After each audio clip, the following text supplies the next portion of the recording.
Lowriders, a topic that's not brought up in the typical high school history class. At first glance, a lowrider could be viewed as just another tricked out ride on the street. The truth is, these highly modified vehicles are simply more than just modes of transportation. Lowriders tell a story. At their core, lowriders are a vital expression of personal and cultural identity. The history of these cars are rich and complex, playing a significant role in minority groups within the United States, most notably the Chicano community, otherwise known as Mexican Americans. In this video, I aim to express the importance of the lowrider in the history of this country, and give a brief overview on how the lowrider even came to be. Now this begs the question, what is a lowrider exactly?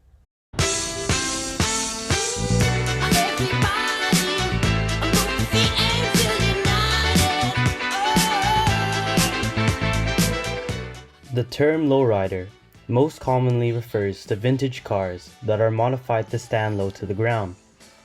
Many would agree that for a car to be considered a lowrider, the vehicle should be equipped with a lower chassis, custom wheels, narrow tires, lush custom interiors, and a beautifully detailed exterior with many colors, designs, or murals.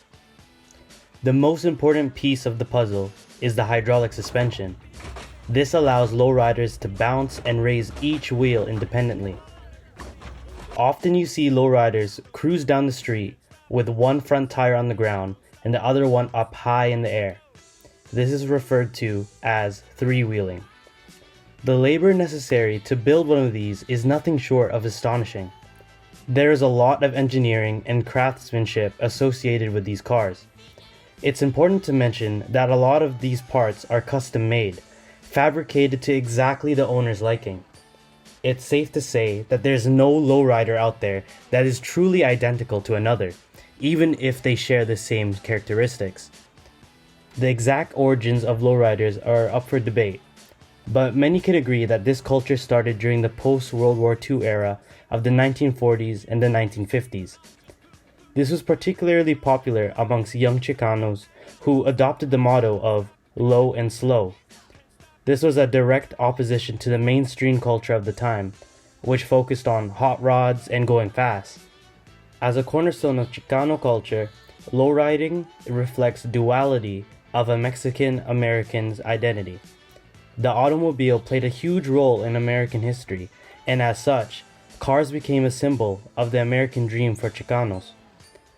At the same time, many of them experienced discrimination and exclusion, and in order for them to retaliate, they redesigned these cars as a form of art and resistance to express their own identities. For them, lowriding became a means of surviving and thriving. This passion fueled a sense of belonging, cementing a Latino cultural identity within the United States.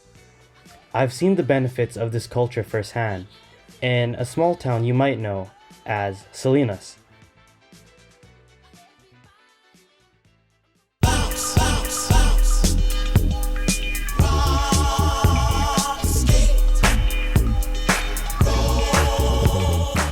The lowrider scene in Salinas is very prominent.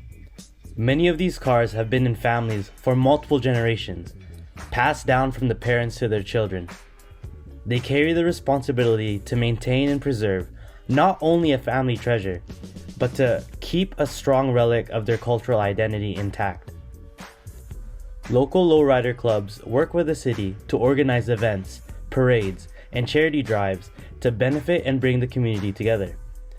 Big car shows, such as the Street Low Show, allow the opportunity for the artistry of these vehicles to be put on full display for anyone to see.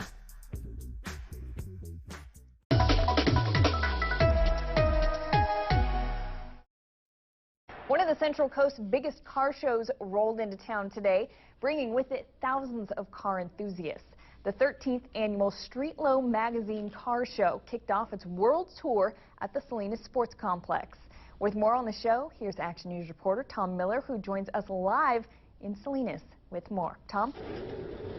Brittany, organizers call this the gumbo of car shows, whether it's classics from the 50s or souped up street rides. If you're into cars, there's something here for you.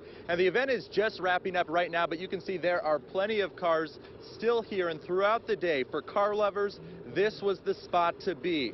Right when you walk in the gates, this Monte Carlo greets you, and then from there you'll find between 300 to 400 rides covering the Salinas Sports Complex grounds. About 3,000 people were expected at the show, with many of them bringing their cars from all over the West Coast. Entrants here are from as far north as Reno and Las Vegas, as far south as San Diego and Los Angeles. Contestants are competing in dozens of different categories, among them hot rods, rat rods, street rods, sleds, Euros, rust buckets, even choppers and bicycles.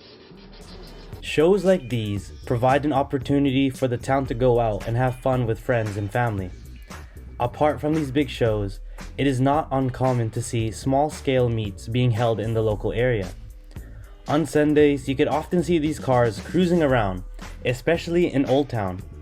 Small events like these bring a recreational activity to a place that doesn't have as many compared to bigger cities such as San Jose, for example. The lowrider has made huge strides in many American films and music videos.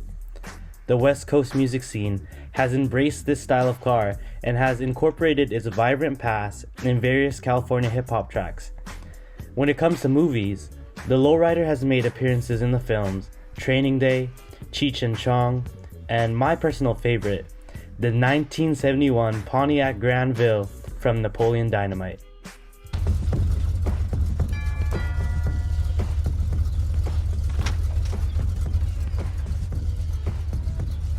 Is Trisha here? Is that on my driveway? That's my ride.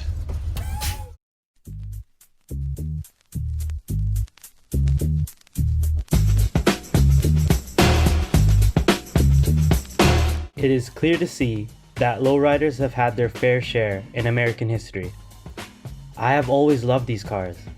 When I saw my first lowrider as a little kid, I was starstruck. The gloss candy paint, the shiny gold wheels, and seeing these cars bounce and touch the sky, that was something I've always admired. When I learned the rich history behind these cars, I adored them even more. I am not Mexican, nor am I American. I am a Filipino Canadian. To know that this culture has still impacted me, it says a lot for what this has done for generations of Chicanos in this country.